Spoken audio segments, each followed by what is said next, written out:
7 miles per second வழங்கும் சித்தார்த் மற்றும் ஆஷிகா ரங்கநாத் நடிக்கும் மிஸ் யூ டிசம்பர் 13 முதல் உங்கள் அபிமான திரையரங்குகளில்.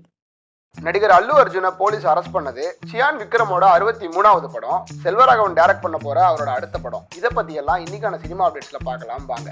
நடிகர் விக்ரமோட 63வது படத்தை இயக்குனர் மடோன் அஸ்வின் டைரக்ட் பண்ண போறதா வந்த தகவலை தயாரிப்பு நிறுவனம் உறுதிப்படுத்தி இருக்காங்க. நடிகர் சியான் விக்ரமோட வீரதீர சூரன் படத்தோட டீசர் சமீபத்தில் ரிலீஸ் ஆகி எல்லாராலையும் பரபரப்பா பேசப்பட்டு வந்துச்சு.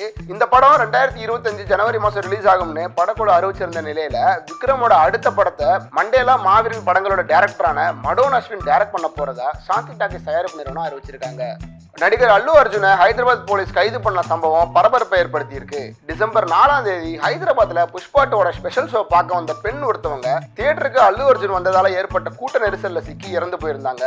இது சம்பந்தமா ஹைதராபாத் போலீஸ் கேஸ் ஃபைல் பண்ணி ஏற்கனவே தியேட்டர் ஓனரையும் மேனேஜரையும் அரெஸ்ட் பண்ணியிருந்த நிலையில நடிகர் அல்லு அர்ஜுன் மேல 2 பிரிவின் கீழே வழக்கு பதிவு பண்ணி டிசம்பர் 13ஆம் தேதி அவரை விசாரணைக்காக அரெஸ்ட் பண்ணி 14 நாட்கள் நீதிமன்ற காவலில் இருக்கணும்னு நீதிமன்றம் உத்தரவிட்டிருந்துச்சு. இந்த நிலையில அவருக்கு தெலுங்கானா நீதிமன்றம் இடைக்கால ஜாமீன் வழங்கி இருக்கு. இந்த சம்பவத்துக்கு இவர் ஒருத்தர் மேல மட்டுமே பழி சுமத்துறது சரியில்லைன்னு நிறைய செலிபிரிட்டிஸ் அல்லு அர்ஜுனுக்கு ஆதரவை தெரிவிச்சுட்டு வராங்க. இயக்குனர் செல்வராகவன் டைரக்ட் பண்ண போற அடுத்த படத்தோட ஃபர்ஸ்ட் லுக் போஸ்டரை நடிகர் தனுஷ் வெளியிட்டு இருக்காரு. படத்தோட டைட்டில் மென்டல் மனதில்னு வச்சிருக்காங்க. இந்த படத்துல ஜிவி பிரகாஷ் இசையமைக்கிறதோட ஹீரோவாவும் நடிக்கிறாரு. இந்த படம் ஒரு லவ் ஜானரா உருவாகுதுன்னு தயாரிப்பு நிறுவனம் சொல்லியிருக்காங்க. 2 வருஷத்துக்கு அப்புறமா செல்வராகவன் டைரக்ட் பண்றதால இந்த படத்துக்கு எதிர்பார்ப்புகள் அதிகமாயிருக்கு. நடிகை சாய் பல்லவி இப்போ பெரிய பட்ஜெட்ல உருவாக்கிட்டு வர ராமாயணா திரைப்படத்துல சீதா கதாபாத்திரத்துல நடிச்சிட்டு வராங்க. இதுல ரன்பீர் கபூர் ராமராகவும் யஷ் ராவணனாகவும் நடிக்கிறாங்க. இந்த நிலையில பிரபல சினிமா மேகசின் ஒண்ணு சாய் பல்லவி ராமாயணா படத்துல சீதாவா நடிக்கிறதால நான்வெஜ் சாப்பிடக்கூடாதுன்னு உறுதியா இருக்கிறதாகவும் ஷூட்டிங் முடியல வர ஹோட்டல்ல சாப்பிடாம இவங்களோட சமயக்காரங்க சமைச்சு கொடுக்குற வெஜ் சாப்பாடை மட்டும் தான் சாப்பிட்டுட்டு வராங்கன்னு சொல்லியிருந்தாங்க.